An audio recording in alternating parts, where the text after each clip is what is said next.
नमस्कार, मैं हूं आपके साथ पूर्वी राय और आप देख रहे हैं आरआर पत्रिका टीवी। चौमू हरमाड़ा मुरलीपुरा में राष्ट्रीय अध्यक्ष पद प्रत्याशी बीएल नवल एवं पैनल के प्रत्याशियों के भव्य स्वागत कर जनमानस ने पूरे पैनल को जितवाने का दिया अभयदान। अखिल भारतीय रैकर महासभा के त्रैवार्षिक चुनावों में team BL Naval team Jaipur ग्रामीण क्षेत्र में मतदाताओं से मिलकर आशीर्वाद प्राप्त किया। मतदाताओं ने टीम बीएल नवल का जोरदार स्वागत किया।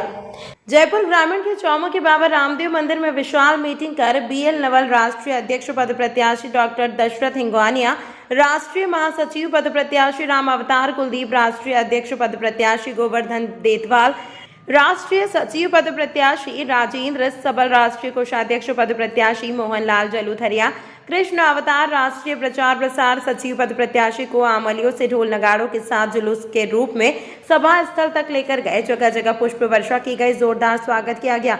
इसी प्रकार हरमाड़ा में अंबेडकर पार्क में निंदड़ माथुरा सर्वोदय कॉलोनी मीटिंग कर बीएल नवल का भव्य स्वागत कर समर्थन दिया।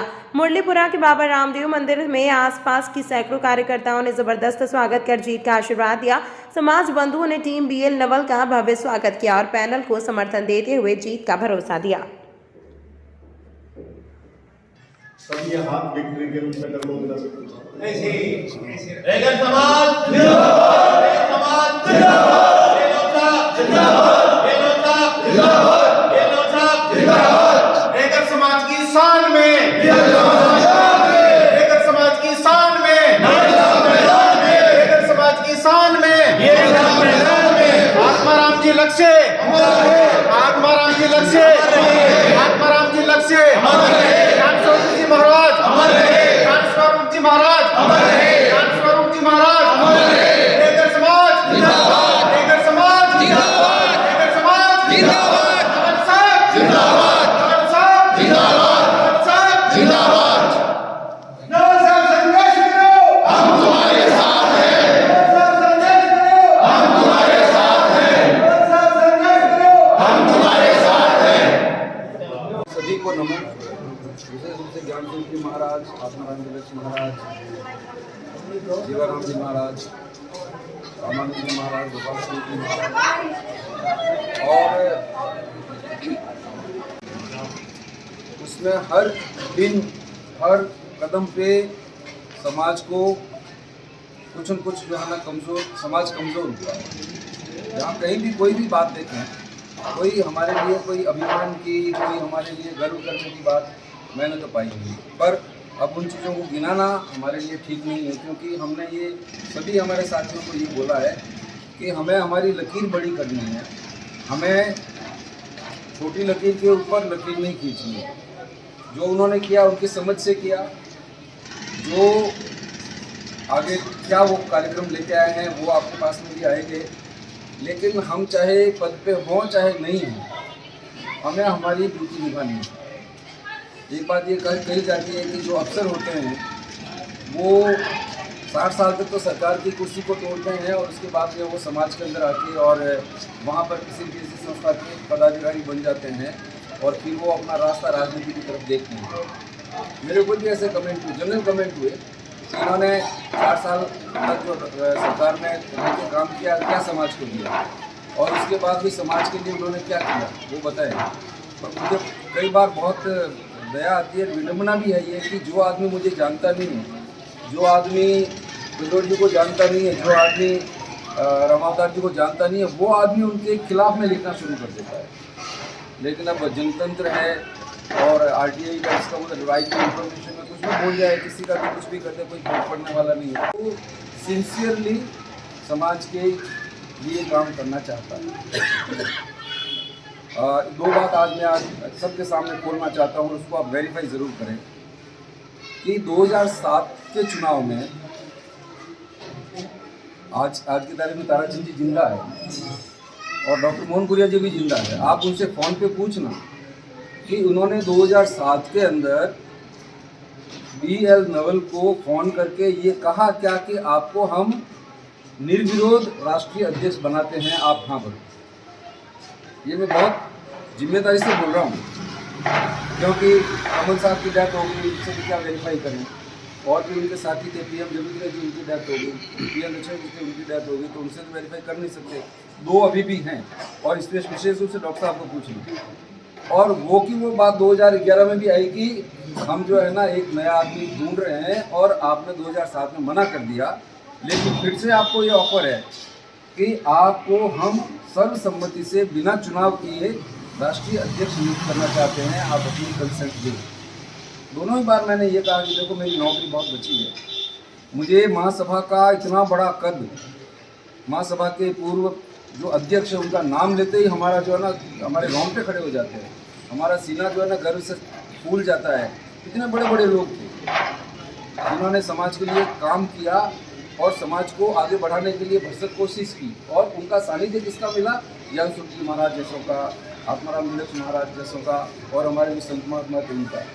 मेरी इतनी अभी क्षमता नहीं है, मेरी अभी ना तो क्षमता है और ना मेरा इतना अनुभव है, इसलिए मैं तो इस पद पे आने से मेरी जो है इनकार समझे आप मैं नहीं कर सकता हूँ। फिर 2015 आया, तो 2015 में कमल साहब ने भी कहा कि देखो अब आपके पास में क्या आधार है मना करने का, क्योंकि आप तो जुलाई में रिटायर हो रहे हैं। अब मेरा भी ये मन करा है कि भाई जब इतने बड़े बड़े लोग 2 बार कह दिया और मैंने उनको मना कर दिया, तो इन लोगों के भी दिमाग में आएगा कि इसका तो माथा जो है ना चढ़ा हुआ है और हम जो कह रहे हैं ये इसका संज्ञान ही नहीं ले रहा है। और फिर उधर भी जो है ना 13 साल के कार्यकाल में समाज को एक ही अध्यक्ष ने जैसा कि काम किया है, उससे भी बहुत लंबे समय से देखो जब कोई आदमी कुर्सी पे होता है तो नाराजगी भी होती है, तो वो एक चेंज भी था। उस वक्त में सारे 2501 वोट वो सारे के सारे जो है ना वो PR वर्मा साहब ने बनाए। तो चैलेंज ये था कि मैंने तो एक वोट ही नहीं बनाया, मैं खुद ही एक मेंबर था, इसके अलावा मेरा कोई वोट नहीं था, मैंने एक भी वोट नहीं बनाया, तो मैं जीतूंगा कैसे? मेरे पास में कहीं कोई पाँव रखने को जगह नहीं थी, मैं जानता भी नहीं था बहुत सारे लोगों को। ठीक है, जयपुर के कुछ बड़े नाम थे जो मिलते थे, परिचित थे, उनसे मैं ज़रूर जानकार था, लेकिन एक हवा चली, एक बदलाव का इस तरह का एक जो है ना वो एक पेस्ट बना, और उसमें आप लोगों ने हमारे जितने भी 2,500 मतदाता थे उन्होंने मेरा साथ दिया और रिकॉर्ड तोड़ जो वोट है मुझे 1200 से ऊपर मिले, जबकि PR वर्मा साहब को 600 वोट में ही समझा दिया था आपने, तो डबल वोटों से मुझे जिताया गया। जिम्मेवारी आई, जिम्मेवारी आने के बाद में जो कुछ काम मैंने किया है वो इस पर्चे के अंदर है कि उस वक्त में ये बात आई थी साहब ये जो 1100 रुपये मेंबरशिप है बहुत ज़्यादा है, मेंबर बन नहीं रहे, इसकी फीस कम होनी चाहिए, वो कम होनी चाहिए। फिर ये संस्था को अमीरों की संस्था बना दी है, क्योंकि चुनाव इतना मुश्किल कर दिया, इतना महंगा कर दिया कि पैसे वाला ही जो है ना वो चुनाव लड़ सकता था, क्योंकि राष्ट्रीय अध्यक्ष का चुनाव लड़ने के लिए 21,000 रुपये की फीस है। उपाध्यक्ष, महासचिव, उपाध्यक्ष और वरिष्ठ उपाध्यक्ष के चुनाव लड़ने की फीस भी 21,000 थी और 11,000 रुपये महासचिव और सचिव तक की थी, और नीचे वालों की भी 5,000 रुपये थी। और जो मेंबर है उस वक्त में चुनाव लड़ने का प्रोविजन था, उसमें उनकी फीस 11,000 रखी थी। अब आप बताओ कि इतना पैसा अगर कोई क्यों भरेगा? और ऐसा समाज के इस महासभा के अंदर या किसी भी पद पे क्या है जो आपको तनख्वाह नहीं मिलनी है, काम करोगे तो वाहवाही मिलेगी तो मिलेगी, लेकिन आपको जो है ना वो ऊंचा नीचा तो सुनना ही पड़ेगा। तो उन्होंने कहा कि भाई इसको कम करो, तो हमने इस फीस को कम किया। उसी तरह से चुनाव में ये जो वोटिंग देने का है, आप लोगों को भी कष्ट आएगा कि 51 सदस्य हैं, 51 सदस्य भी आप निर्वाचित करेंगे। अब एक इतना बड़ा पन्ना आपको देते हैं, एक वोट, एक बैलेट पेपर है इतना बड़ा ये मेंबर का, जिसमें 51 मेरे और 51 दूसरे, 102 आदमियों में से आपको 51 आदमी छांटने हैं। और वोट देंगे तो आपको जो आदमी पढ़ा लिखा नहीं है उसके लिए सबसे बड़ा संकट है। और मेरे जैसा भी आदमी अगर हो तो मुझे भी 51 सदस्य ढूंढने में कितना टाइम लगेगा। वो चीज़ हमने करी कि हम कार्यकारिणी के सदस्यों को चुनाव नहीं करेंगे, बल्कि ये जो चुन के आएंगे लोग वो उनको नॉमिनेट करेंगे, उनकी मेरिट और उनकी व्यवस्था को देखते हुए। तो ये काम भी जो है ना हमने वो आधार दिया और उसको अमेंडमेंट के अंदर डाला। एक बड़ा मेरा अनुभव था, इसलिए उसको मैंने उसमें दिया कि भाई कोई आदमी एक पद पे अगर 2 बार रह जाता है तो सेवा करने के लिए 2 कार्यकाल उनके बहुत है। काम करेगा तो 2 कार्यकाल बहुत है, और नहीं करेगा तो 2 कार्यकाल में भी उसने नहीं किया है, वो और भी क्या कर लेगा। तो हमने कहा कि किसी एक पद पर अगर 2 बार रह गया तो वो उस पद पे तीसरी बार चुनाव नहीं लड़ सकेगा। मान लीजिए महासचिव का 2 बार चुनाव लड़ा, जीत गया, तो तीसरी बार वो महासचिव का चुनाव नहीं लड़ सकता है और किसी पद पे वो चुनाव लड़ सकता है, उसकी छूट है। और अध्यक्ष का अगर चुनाव लड़ लिया 2 बार और जीत गया तो वो फिर कभी अध्यक्ष जिंदगी में नहीं बनेगा, वो चाहे तो नीचे पदों पे चला जाए या नहीं तो फिर हाथ जोड़ दे। तो ये हमने व्यवस्था इसमें उस उसमें की। हमारा पंजीकृत कार्यालय जो है गंगा महासभा का, वो दिल्ली के अंदर एक गंगा मंदिर है, आप गए होंगे बहुत सारे जो लोग, वो कभी भी उसके अंदर पिछले 40 साल से उसका ऑफिस नहीं खुला था। हमारा कोई कार्यकारिणी का या पदाधिकारी महासभा का वहाँ जाके नहीं बैठा था, क्योंकि वहाँ वो एक प्रांतीय प्रबंध समिति बैठी है, वो घुसने नहीं देती। बोला आपका क्या काम है, 40 साल से तो आपको देखा नहीं रहा, यहाँ क्या आपको पंचायत करना है। तो हमने ये कहा था कि उसको हम क्रियाशील करेंगे, और तब से लगा के आज तक मैं समझता हूँ कि सबसे ज़्यादा एक्टिविटी अगर महासभा की दिल्ली में होती है तो उस गंगा मंदिर के अंदर होती है। तो उस गंगा मंदिर को हमने और प्रतिष्ठा बढ़ाने का काम किया, महासभा का एक ऑफिस वहाँ चालू किया। उसी तरह से मतदान केंद्र के लिए भी कोशिश करी, तो 2 पहले जयपुर में सारे होते थे, फिर एक हमने नीमच में किया, दिल्ली के अंदर किया। अपनी महासभा की वेबसाइट शुरू की हमने, टेक्नोलॉजी का और डिजिटल युग में तो हम गए, लेकिन बूंदी के अंदर जिजावर का एक कांड था जिसके अंदर पूरे गांव ने नाराज होकर लीगर समाज को उनका हुक्का पानी बंद कर दिया। ना तो उनको पानी भरने दी, ना उनकी बिजली चलने दी, ना उनको कोई किराना का सामान दे दे, ना उनकी आटा जो है ना चक्की कोई पीसने दे दे, दूध नहीं देने दे। उनको ये भी कह दिया कि आपको हम कोई जो है ना वो मजदूरी भी नहीं देंगे। सब तरह से उनको एकदम काट दिया। 1 हफ्ते तक वो ऐसे कष्ट में रहे। फिर वो उसकी अखबार में काफ़ी बड़ी न्यूज़ आई, तब हमें कॉग्निजेंस हुई और फिर हमने वहाँ से कॉन्टेक्ट करके पूछा कि क्या मामला है। बोले साहब इस तरह की बात है, और उसका कारण मैं लंबी चौड़ी इसलिए मैं नहीं बताना चाहता, लेकिन एक है कि उन्होंने एक मंदिर बनाया था, उसके अंदर जो मूर्ति होती है वो उसकी वाहन से स्नान कराते हैं 1 जून 11 को। उसके अंदर कोई विवाद होगा तो उन्होंने रेगरों ने कहा कि हमारा जो विमान जो है ना वो अंदर जाके नहलाएंगे। गाँव वालों का नहीं हो सकता ऐसा, तो गांव वालों को विमान रहेगा, और उन्होंने नहला दिया। इस बात से नाराज होकर पूरे गांव को उन्होंने वो क्या है गाँव बाहर कर दिया। तो उसमें बहुत लंबी लड़ाई लड़ी, और मेरा जहाँ तक जानकारी है उस जानकारी के अनुसार आज़ाद भारत के बाद में लीगर समाज के लिए सबसे बड़ी घटना एक जो है ना ये हुई है, जिसका समाधान हमने किया है। बटाइल हमने गया, वहाँ हमारे सारे साथी गए, लगभग 4000 के लोग जो है ना पूरे उस नैनवा शहर के अंदर बहुत बड़ी रैली निकाली। और फिर हम गांव में गए, वहाँ पर बात करी, कलेक्टर आए, एसपी आए, बाकी और भी फोर्स है, उनको कहा, और वो जो लोग गिरफ्तार भी हुए और उनके खिलाफ में चालान भी हुआ, केस चल रहा है। और उसमें एक नेता भी हमारा एक अच्छा लड़का कन्हैयालाल वर्मा करके आलोरिया है, वो एक लीडर के रूप में उभर रहा है। मुझे लगता है कि आगे जाके उसका जो है ना भविष्य राजनीति में अगर सफल होता है तो हमारी उसको शुभकामनाएं, हमारी मदद। पूर्व अध्यक्ष हो, पूर्व एमएलए हो, वर्तमान एमएलए हो, समाज सेवी हो, डॉक्टर हो, इंजीनियर, सबको हम साथ लेके चलेंगे। ये हमारा संकल्प है। आपके सामने मैं ये दोहरा रहा हूँ कि ऐसा नहीं है कि मैंने मनमानी कर दी और मैंने ये फैसला लगा दिया कि मैं ये चाहता हूँ और वही हो जाए, ऐसा नहीं होना चाहिए, और ये नहीं करेंगे। ज्ञान लक्ष्य कल्याण को उसको चालू करेंगे। हमारे आर्थिक, व्यावसायिक और जनगणना के आंकड़े हमारे पास नहीं है, उसका काम हम करेंगे। एक ये है कि राजस्थान के अंदर विशेष रूप से छात्रावास बहुत बने हुए हैं। कई छात्रावास समाज के हैं, महासभा के हैं, और कई छात्रावास जो है ना लोगों ने वहाँ पैसा इकट्ठा करके और किया है, लेकिन उनका आपस में कोई तालमेल नहीं है, एक दूसरे को वो जानते भी नहीं है।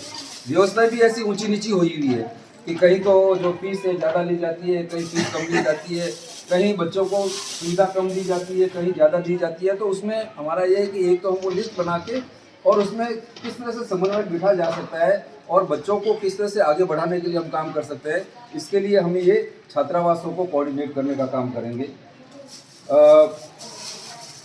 वो हमेशा होता है कि जहाँ पर अत्याचार हो रहे हैं, चाहे वो हमारे किसी भी जो है ना बिजनेस करने वाले के साथ हो, किसी महिला के साथ हो, किसी बच्ची के साथ हो, किसी नौकरदार के साथ हो, किसी पेंशनर के साथ हो, कोई काश्तकार के साथ में भी हो जाता है, उसके रास्ते बंद कर देते हैं। घरों में भी आपस में एक दूसरे का कोई दूसरा समाज का होता है, लड़ पड़ता है वो।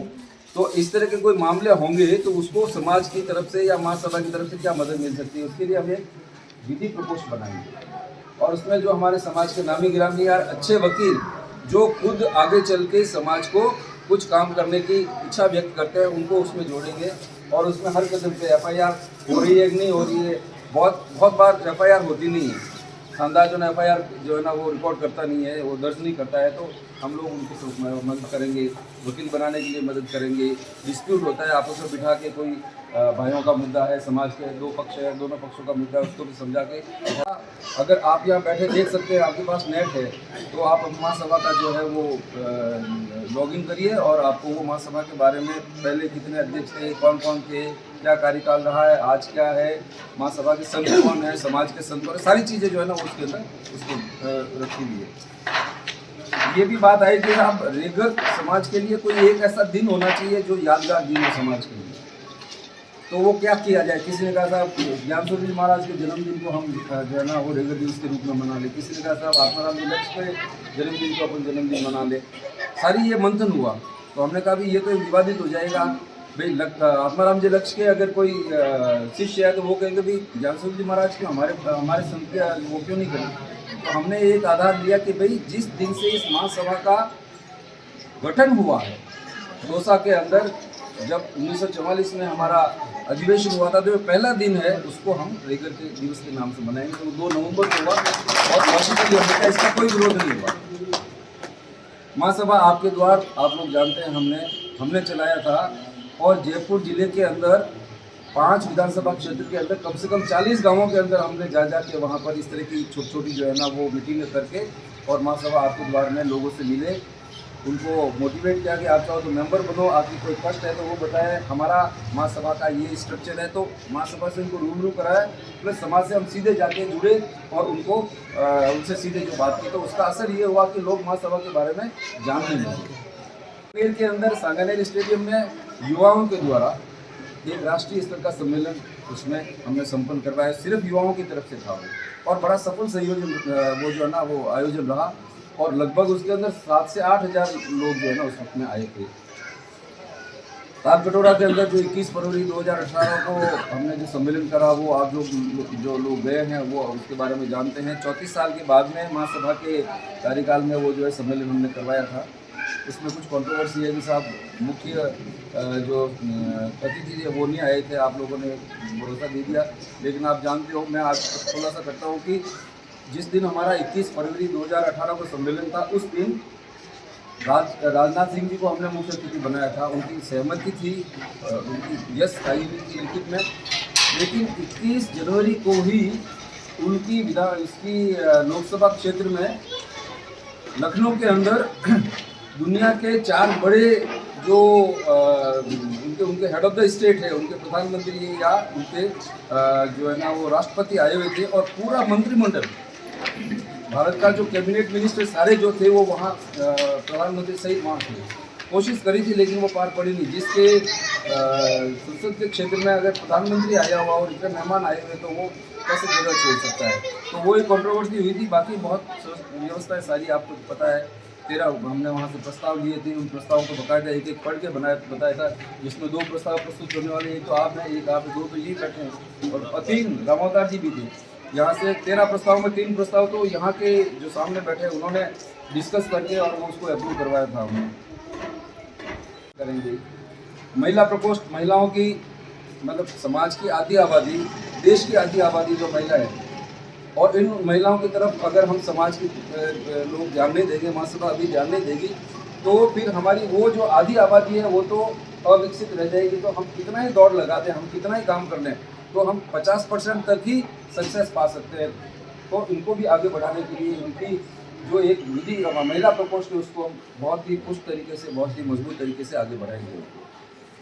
युवा प्रकोष्ठ का बिल्कुल ऐसा ही है कि भाई युवाओं की जो एनर्जी है, युवाओं का जो सोच है, हम सबसे बड़ी एक जो ना ये विडम्बना है कि जो बच्चे आजकल के हैं वो बच्चे दिमागी रूप से बहुत ज़्यादा बुद्धिमान हैं। आप ये जैसे फ़ोन है ये, तो अगर इनको फ़ोन चलाना नहीं आया तो वो अपने बच्चों को कहेंगे यार ये निकाल, पता नहीं क्या आ गया इसको, मेरा फ़ोन पर हो गए। तो हमारे समाज के अंदर जो बेरोज़गारी की बात है उसमें हम कुछ कमी ला सकते हैं कि बहुत सारे बच्चे हमारे पढ़े लिखे हैं और ट्रेंड हैं, स्किल जो है ना वो की हुई है, किसी ने ITI की हुई है, किसी ने कोई छोटा मोटा कोर्स किया हुआ, फिटर का कोर्स कर लिया, या कोई मेडिकल के अंदर किसी ने कोई अपना कोर्स कर लिया है। उन बच्चों को किस तरह से हम अपना व्यवसाय शुरू करने के लिए मदद कर सकते हैं, उनको किस तरह से ट्रेनिंग दिलाने के लिए मदद कर सकते हैं, वो ये हमारा ये जो प्रकोष्ठ है वो करेगा। और उसका सीधा सा है कि हम एक जगह से 5 या 7 बच्चों को चुनेंगे। चुनने के बाद में ट्रेनिंग के लिए सरकार की व्यवस्थाएं भी है, गैर सरकारी संस्थाएं भी करती है, और ये बड़े बड़े जो उद्योगपति हैं जिनकी जैसे सेज है अपने जयपुर के अंदर, आगरोटा के अंदर, वहाँ पर महिंद्रा सेज की बहुत बड़े बड़े ऑफिस है, और वहाँ पर उनको ट्रेनिंग ऑफिसर्स की ज़रूरत पड़ती है, लेकिन आदमी मिलते नहीं हैं, और वो ट्रेनिंग भी कराते हैं। जब ट्रेनिंग कराते हैं तो वो उनको जो है वो स्टाइपेंड भी देते हैं, अगर फोकट में नहीं कराएंगे उसको पैसा भी देंगे, खर्चा भी देंगे, ट्रेनिंग भी कराएंगे। और ट्रेनिंग कराने के बाद में अगर वहाँ पर वैकेंसी होगी तो उन बच्चों को वहीं पर नौकरी लग जाएगी, और वहाँ पर अगर नहीं होगी और अच्छी कंपनी से आपने ट्रेनिंग कर ली, जिसके लिए कोशिश करें ब्रांडेड, तो हम जो है ना वो कहीं पर भी उनकी खपत हो सकती है। तो ये जो एक काम है वो हम करेंगे। सरकार की एक योजना है, उसमें भी जो है ना वो शुरू से लगा के और सामान बेचने तक का जो काम है वो हम करवाएंगे उनसे। एक काम है जो बैठो बैठो बाबा, इधर बैठो। मंदिर में तो मैं गया हूँ जिसकी कीमत 1 करोड़ 1.5 करोड़ से कम की नहीं है। दिल्ली बम्बई के एक परिवार ने 1.25 करोड़ रुपए में मंदिर बना दिया। वो एक भी भाई यहाँ नहीं रहता है, उसके अंदर एक छोटी स्पोर्ट थी या पता नहीं उसके अंदर कोई पूजा नहीं रहता है, क्या करता है, लेकिन वो सुना है झाड़ू भी नहीं मिलता, दिया बत्ती तो बहुत आगे की बात है। तो ऐसे बड़े बड़े मंदिर हैं, उन मंदिरों को हम कैसे उपयोग में ले सकते हैं समाज के अंदर। पूजा और भगवान में विश्वास करना वो आपका अपना विश्वास, आपकी अपनी जो है ना वो फेथ है, लेकिन शिक्षा तो सबको चाहिए, और शिक्षा के लिए उम्र भी नहीं है। अब यहाँ पर जैसे गुरुग्रह जी यहाँ बैठे हैं, 2 अखबार यहाँ चालू कर दो यहीं पे खुली जगह में, तो लोग आएंगे भी, अखबार वहाँ आता है, चलो वहाँ बैठेंगे, सीधे 2 आदमी मिलेंगे, रामाराम कर लेंगे और वो अखबार भी पढ़ लेंगे। तो ऐसी जगह पे जहाँ पर मंदिर एक तरफ है उसका उपयोग नहीं आ रहा है, तो वहाँ पर मेरा ये है कि हम उन मंदिरों को लाइब्रेरी के रूप में या वाचनालय के रूप में जगह थोड़ी सी निकालें। जैसे इतनी सी जगह जो है ना, ये इतनी सी जगह निकाल दिया आपने, और यहाँ पर लाइब्रेरी बन सकती है जहाँ पर कम से कम आपके 25-30 बच्चे जो है ना वो पढ़ सकते हैं। करना क्या है, चारों तरफ से बंद करना है, अंदर जो है ना एक फॉल सीलिंग लगानी है, चाहे वो कोर्स करे, चाहे वो जो है ना वो कोई परीक्षा जो है ना वो दे दे कंपटीशन का। तो ऐसे हम करना चाहते हैं, और दिल्ली के अंदर ये व्यवस्था ऑलरेडी कर चुके हैं। आप दिल्ली जाओ तो जो अपने कहने के बाद, उनको मोटिवेट करने के बाद में वहाँ पर उन्होंने लाइब्रेरी बनाई, 50 बच्चों की लाइब्रेरी वो हर दिन और हर वक्त में चलती है, रात को छोड़ के, संडे भी नहीं, सैटरडे भी नहीं। बच्चे आते हैं, अपनी किताबें लाते हैं, लाइट वहाँ है, AC लगा हुआ है, पानी की व्यवस्था उन्होंने कर रखी है। पढ़ो आप और जाओ, जितना चाहो 2 घंटे पढ़ो, 3 घंटे पढ़ो, और आपका कोई शुल्क नहीं है उसके लिए। जयपुर में और कोटा के अंदर लाइब्रेरी में जाने के लिए आपको पैसे लगते हैं, 500 से 700 रुपये एक महीने के वो चार्ज करते हैं। और करना क्या है, खाली एक हॉल बना दिया और उसमें ये टेबल कुर्सी लगा दी।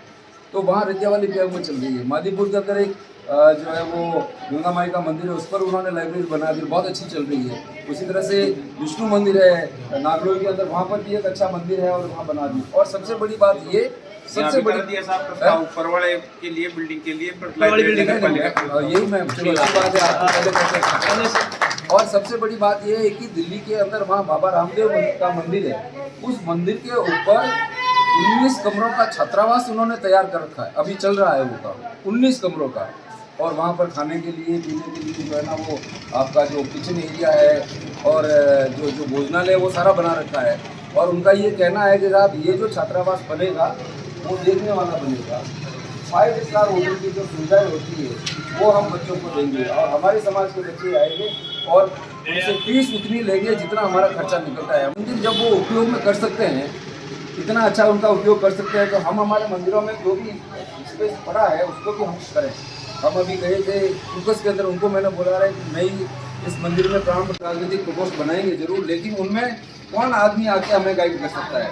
तो 2 तरह के उसके अंदर जो है ना विचार है। एक तो ये है कि हमारी जो युवा पीढ़ी है जो या तो संघर्षरत है या कुछ वो कोई वार्ड पार्षद है, कोई सरपंच है, कोई प्रधान है, या पंचायत समिति के मेंबर है, या जिला परिषद के मेंबर है, या छात्र संगठन के जैसे ऐसी बच्ची है वो है, उनको हम कैसे और आगे बढ़ा सकते हैं, उनको गाइड करने के लिए हमारे जो पूर्व एमएलए हैं, पूर्व पार्षद है, जो अनुभवी हैं किसी पार्टी के हो, चाहे कांग्रेस के हो, चाहे बीजेपी के हो, चाहे बीएसपी के, कोई भी हो, उनको किस तरह से वो सही दिशा दिखा सकते हैं, किस तरह से मार्गदर्शन दे सकते हैं, उनको हम इन्वॉल्व करके, और इन बच्चों को जैसे ट्रेनिंग जैसी बात होती है ना, मोटिवेट करने की बात है कि गलत रास्ता नहीं पकड़ ले, कहाँ आपको नुकसान हो सकता है, किस तरह से आगे बढ़ोगे तो आपको फ़ायदा मिलेगा, और हम किस तरफ जाए। एक तो ये हो गया, और दूसरा ये है कि जो भी स्थिति है उसके अंदर हमारा प्रतिनिधित्व हमें नहीं मिल रहा है, न तो हमें एमएलए का टिकट मिलता है, एमएलए का टिकट मिल गया, जीत गए तो मंत्री बने, 2003 के बाद में कोई मंत्री भी नहीं बना,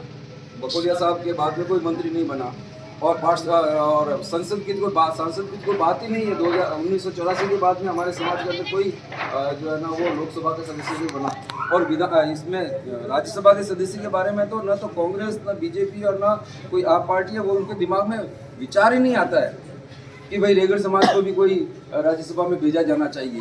इन चीज़ों को करने के लिए फिर वही है कि अनुभवी लोगों को जोड़ के सबकी सहायता करके आंकड़ों के साथ में हम ये जो है ना काम आगे बढ़ाएंगे। आंकड़े मेरे पास में तैयार है, 1993 से लगा के 6 विधानसभाओं के, बीजेपी के, कांग्रेस के 34 के 34 विधानसभाओं के हर साल के जो है ना वो कौन कौन को टिकट दिया बीजेपी ने, टोटल कितनों को दिया, उसमें रेगड़ समाज के लोग कितने, ये टोटल आंकड़े मेरे पास में है।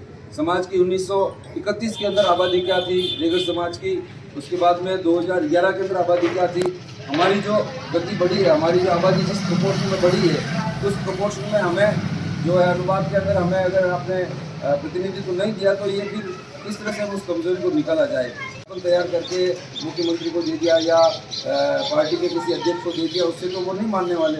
जब तक कि पार्टी का आदमी जो ऑलरेडी काम कर रहा है उसको हम साथ लेके आगे नहीं बढ़े, कांग्रेस का है बड़ा आदमी तो उसको साथ लेके हम जाएँ, बीजेपी का तो उसको साथ लेके जाए, तो कम से कम उनका प्रभाव भी पड़ेगा और वो उनके दिमाग में रहेगा कि ये लोग तो पहले आए हैं और अभी प्रतिनिधित्व मांग रहे हैं, तो हमें इसके ऊपर ध्यान देना पड़ेगा।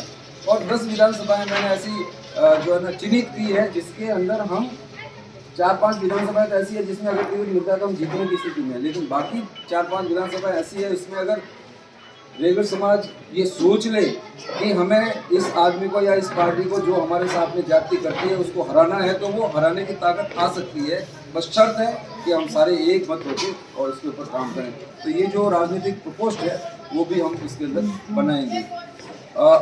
महासभा में सम्मेलनों की बात बहुत होती है, तो इस बार इस कार्यकाल में हमने महासम्मेलन की कोई प्रॉमिस नहीं किया है, लेकिन हमारा ये है कि हर 3 महीने में या 6 महीने में कहीं न कहीं पूरे भारत के अंदर एक ऐसा वर्कशॉप टाइप का कार्यक्रम होना चाहिए कि हम एक अच्छे से ऑडिटोरियम के अंदर हमारे सारे डॉक्टर्स को जो आ सकते हैं, इंजीनियर्स को, वकीलों को, IAS RS और रिटायर्ड आदमी को, जो सरकारी नौकरी में है उनको, समाज सेवियों को, दानदाताओं को, भामाशाहों को, बच्चों को जो इस तरह से जो है ना वो लीडरशिप कर रहे हैं, और वर्किंग जितने भी हमारे नेता हैं पार्षद से लगा के और जिला प्रमुख तक, उन सबको हम उसमें इन्वॉल्व करके और कोई एक विषय पे हम चिंतन करके समाज के बारे में कोई काम करने का मेरा इसके अंदर एक प्रावधान हमने रखा है। वो कितना सफल होता है वो डिपेंड करता है कि आप लोग हमें कितने मानते। ये सारा जो है ना हम, लेकिन जिताना आपके हाथ में है। बहुत सारी बातें आती है कि साहब हमें तो साहब में सेवक चाहिए। अब भाई कौन साहब है कौन सेवक है? मैं तो मेरे घर में अकेला ही हूँ, मेरे यहाँ पे सारे जो है ना वो आपके सामने आम आदमी, सारे अफसर ही अफसर हैं, 2-2 अफसर हैं, उनके चाचा, उनके घर में जो है ना वकील है, उनके घर में DYSP एडिशनल SP है, वो समाज सेवा में 3-3 छात्रावासों को उन्होंने जो है ना वो काम कर रहे हैं, वो उनकी तरफ ध्यान नहीं जाता है। वो कैसे वो आम आदमी कैसे हो गया? उनके घरों में भी गाड़ियाँ हैं, उनके घरों में भी जो है ना बच्चे अफसर बने हुए हैं। तो ये जो भ्रम फैलाया जा रहा है वो बहुत ख़राब है और इस समाज को तोड़ता है। एक कंसेप्ट यह है साहब कि इस बार तो हडोती से हमें एक राष्ट्रीय अध्यक्ष चुनना है, अपने शेखावटी से एक राष्ट्रीय अध्यक्ष चुनना है। भाई शेखावटी से अगर राष्ट्रीय अध्यक्ष चुनना है तो चुन लो आप, अगर शेखावटी से कोई बनता है तो। आपकी अगर सोच राष्ट्रीय अध्यक्ष बनने के कैंडिडेट की सोच ये हो कि हम तो शेखावटी के लोग मिलकर जो है ना वो एक अध्यक्ष चुन लेंगे, तो आपकी सोच भी शेखावटी जितनी है आपकी सोच पूरे राज्य को आगे बढ़ाने की नहीं है, आपकी सोच पूरे भारत को, रेगरों को आगे बढ़ाने की नहीं है, आपकी सोच वही रुक गई है। अब ऐसा आदमी अगर वो अध्यक्ष बनेगा तो आप सोच सकते हो कि समाज को क्या दिशा देगा। फिर एक बात ये भी आई है साहब कि नया आदमी को चांस देना चाहिए। हमने कहा दो बिल्कुल, महासभा के अंदर तो हमने प्रावधान कर दिया कि 2 बार से कोई आदमी जो है ना तीसरी बार। छात्रावास में ये प्रबंध नहीं है तो छात्रावास में 15 साल तक आप अध्यक्ष रहेंगे, उसके बाद में फिर गोल गालमेल करके इन्हीं लोगों को सीकर वालों को लाके और एक बीच में कमेटी बिठा के ये कहते हैं कि साहब सर्वसम्मति से जो है ना छात्रावास प्रबंध समिति का अध्यक्ष चुनना चाहिए। पता नहीं क्या जादू चला, बना लिया और ये कहा कि रामकिशोर जी रेगर को हम जो है वो कार्यकारी अध्यक्ष बनाएंगे, सारा काम तो इन्हीं को करना है। मैं तो बूढ़ा हो गया हूँ, मेरा तो कोई है नहीं, मैं तो आके यहाँ बैठ जाऊँगा और आप लोगों से कोई कहना है तो या कोई राय लेनी है तो मेरे से ले लेना। और जैसे ही ये उनको अध्यक्ष चुना, उनको कार्यकारी अध्यक्ष तो बना दिया, लेकिन उनके एक भी आदमी को इस कमेटी में नहीं लिया। पर ऐसे ऐसे लोगों को कमेटी में ले लिया जिनका नाम सुनते ही आप लोग भी कहोगे कि ये तो बकवास कर दिया। वो आदमी अब वापस महासभा के राष्ट्रीय अध्यक्ष को ये कहते हैं कि साहब 3 लाख रुपये खर्च हो, 5 लाख रुपये खर्च हो, हम आपको दे देंगे, आप तो जो है चुनाव लड़ो। और जो चुनाव का प्रत्याशी है अध्यक्ष का, वो आदमी ऐसा है जो बोलता ही नहीं है। तो अब ऐसे आदमी को आगे करके आप फिर सत्ता पे कायम होना चाहते हो महासभा में भी, ये तो नहीं होना चाहिए। यहाँ पर भी करो वो दो बार की जो 2 बार का टर्म है वो अवधि है, वो भी इसमें भी करो। तो इसमें तो महासभा के लिए तो नए आदमी का कंसेप्ट है। और जब ये छात्रावास प्रबंध समिति का कंसेप्ट की बात आती है तो आप 17 साल में 20 साल में भी आपका पेट नहीं भरा और वहाँ आप काबिज होना चाहते हो और दूसरों को ज्ञान देते हो, तो ऐसे नहीं चलता है। समाज को इस तरह से गुमराह नहीं करना चाहिए, समाज को गुमराह होना भी नहीं चाहिए। आपकी उम्र हो गई है, आप लोगों को भ्रमित करना छोड़ो, आप लोगों को जो है ना वो विघटित करना छोड़ो, क्षेत्र के हिसाब से, गोत्र के हिसाब से, पैसों के हिसाब से। और गुटबंदी ये बहुत हो रही है, इससे पहले गुटबंदी नहीं थी, तो 2015 तक कोई बात नहीं थी, लेकिन उसके बाद में जिस तरह की विशेषताएँ आई है, मेरे हिसाब से हमें इसके बारे में चिंता करनी चाहिए। इन सारी चीज़ों को देखते हुए आपके सामने ये पैनल बोलते क्या था, निकलता क्या था, बोलना राम राम और निकलना शब्द। हम सब की मेहनत की कमाई। अभी रेगर महासम्मेलन हुआ जयपुर में, जगह जगह के लोग रेगर सर धरकर हमारी समाज की बहन बेटियां और 50,000 के करीब लोग आए, अपने खुद के पैसे से आए, किसी का पैसा नहीं लगा, खुद के पैसे से, क्योंकि ये महासम्मेलन छोटा महासम्मेलन नहीं था, इसलिए लोगों की इच्छा थी इकट्ठा होकर समाज की बात कौन सुनने वाला आएगा, कौन सुनाने वाला आएगा। तो ये देखने के लिए कि जो समाज का वहाँ रुतबा जमा, इसके मुताबिक ना तो हमारी महासभा में वहाँ मीडिया में कोई खबर छपे, ना कोई समाज के बारे में, उत्थान के बारे में, समाज को क्या चाहिए। जैसे हमारा 6-6, 7-7 MLA हुआ करते थे, और आज हमारी एक मात्र गंगा देवी MLA। ये कारण है वहाँ न बोलने का। इसलिए आप ऐसे आदमी को चुनो। मैं नहीं कहता कि हमारी टीम को चुनो, ये टीम आपके सामने। नवाब साहब ने इतने बड़े दिमाग से एक एक आदमी को चुनकर अपनी टीम में शामिल किया है। को पूरी तरह से आश्वस्त करना चाहता हूं कि जितने भी वोट हैं जो हमारे रेगर समाज के हैं यहाँ चौमू तहसील में, क्योंकि माहौल क्या बनाया जाता है कि कोई साहब है, कोई कर्मचारी है, बात ये नहीं है। समाज का प्रतिनिधित्व कोई आम आदमी है, तो समाज का प्रतिनिधित्व ऐसे व्यक्ति के हाथ में जाए जिसके अंदर कम से कम किसी टेबल को बजाने की हिम्मत हो।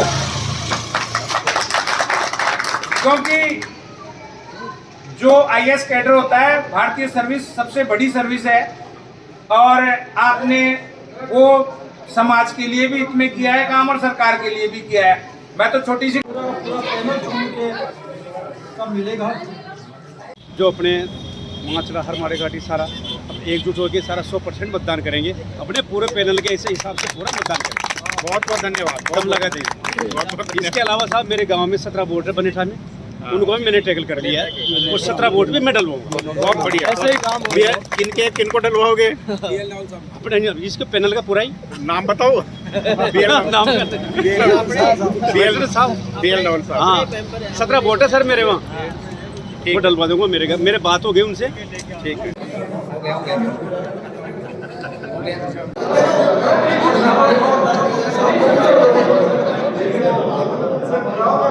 नारा लगो नारा।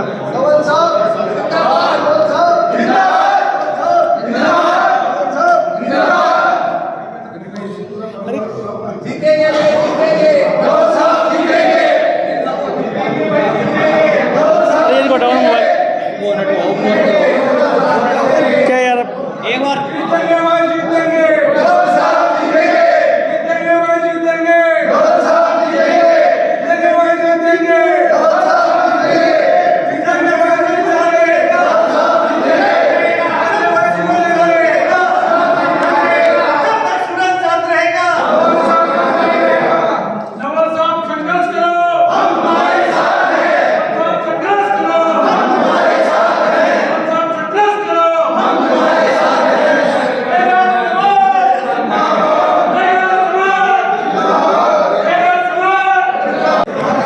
भाई साहब उनकी कैमरा रिकॉर्डिंग हो रही है यार। भंवरलाल जी खटनावलिया, आप इस समाज के भंवर बने, समाज को भंवर जाल से निकाले और भंवर की भांति सुगंधित पुष्पों पर बैठे, मधुर और धीमी वाणी से इस समाज को गुंजायमान करें। मेरी अभिलाषा है, आवेदन है। समाज के सच्चे हितैषी भंवरलाल जी खटनावलिया का हितैषी साधुराम जंगीनिया। तमाम महत्वपूर्ण खबरों के लिए देखते रहिए RR पत्रिका टीवी।